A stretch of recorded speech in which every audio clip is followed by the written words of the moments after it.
राधे राधे दोस्तों। ज्येष्ठ मास महात्म अध्याय 19वां। व्यास जी बोले कि हे भीमसेन, उन पुरवासियों के ऐसे वचन सुनकर राजा पुलिंद को क्रोध के वशीभूत होकर बड़े गर्व के साथ ऐसे वचन बोला। हे ग्रामवासी, ये एकादशी कौन है? इस दिन किसका व्रत किया जाता है? अरे मूर्ख, निष्फल बातें क्यों बनाता है? तू अपने घर कुशलता से चला जा, नहीं तो मेरे ये परम दारूदूत तुझको मारेंगे।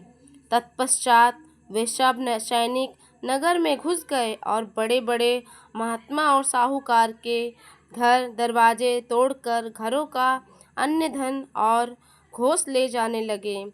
बड़े बड़े धनवानों के घर के फाटक तोड़कर अच्छे अच्छे धन को ले गए और समस्त नगर के भयानक सैनिकों से भर गया। उस दिन पुरवासियों को कंद फूल फल आदि कुछ भी ना मिल सका और समस्त पुरवासियों का निर्जल एकादशी का व्रत हो गया। और समस्त पुरवासियों और सूर्य नारायण अस्त हो गए और नगर के बालकों तक को जल भी नहीं मिला। नगर में बड़ा हाहाकार होने लगा। स्वर्ग में विष्णु सहसा उठ खड़े हो गए तथा गरुड़ जी को बुलाकर उनके कान में बहुत सी बातें समझा दी और तथा गरुड़ जी की सवारी कर शीघ्र उसी नगर को गए और वहां जाकर विधि पूर्वक विविध प्रकार की सेना की रचना की। उस सेना के सैनिक, जिनके 3 मुख, 3 नेत्र, 7 जीवा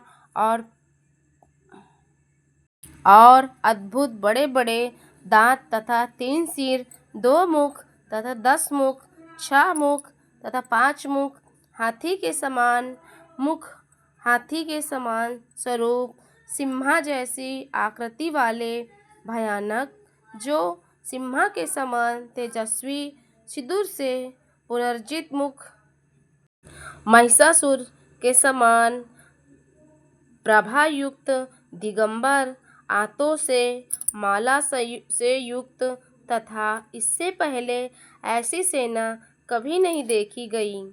ऐसी सेना को सर्वव्यापक प्रभु श्री हरि विष्णु भगवान ने आज्ञा दे दी कि राजाओं में अधर्म राजा पुलिंद को सेना सहित मेरी आज्ञा से सूर्योदय से पूर्व खूब अच्छी तरह नाश करो।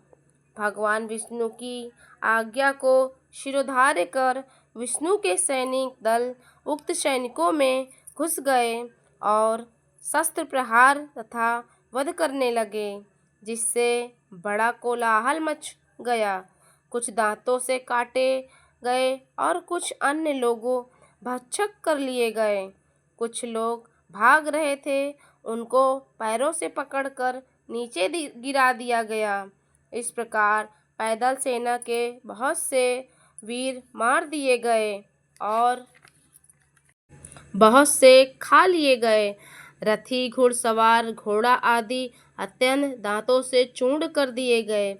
शिविर में आग लगाकर भस्म कर दिया गया और उसका बड़ा प्रकाश हुआ। उस प्रकाश को देखकर सबको बड़ा विस्मय हुआ और कहने लगे कि तुम लोग कौन हो और कहाँ से आए हो? हम लोगों ने ऐसी वीरों को कहीं पर और कभी नहीं देखा।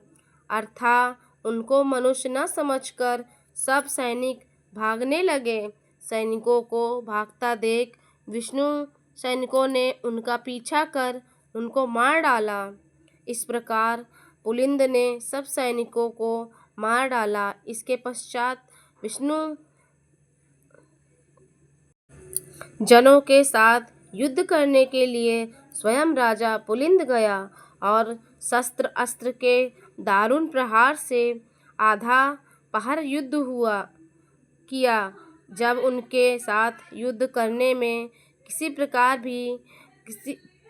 में समर्थ न हुआ, तब वह अपने मन में विचार करने लगा कि हम भी यहाँ से भाग जाएं, अन्यथा यहाँ पर भी सब नष्ट हो जाएगा। ऐसा विचार करके राजा पुलिंद ने मेघ शास्त्र छोड़ा, जिसके द्वारा वहाँ घोर अंधकार हो गया और मेघ जल बरसाने लगा तथा बड़े प्रचंड वेग से हवा चलने लगा। इससे विष्णुगण सममुक्त हो गए और जो न हो पर था वही सब काम छोड़कर बैठ गया। ऐसा समय देखकर राजा पुलिंद घोड़े पर सवार होकर सहसा वहां से चल दिए और जो शेष सैनिक बचे वह भी राजा के चले जाने पर वहां से चल दिए। भक्त वात्सल विष्णु भगवान अपने भक्त का कार्य करके अपने लोक में चले गए। प्रातःकाल होने पर नगरवासी अत्यंत आश्चर्य करने लगे और वहां पर शांत शत्रु की सेना न देखकर अंत में पारण के समय उन्होंने निश्चय किया कि यह सब कुछ स्वप्न मात्र था और भगवान प्रिय स्नान आदि कर्म किया।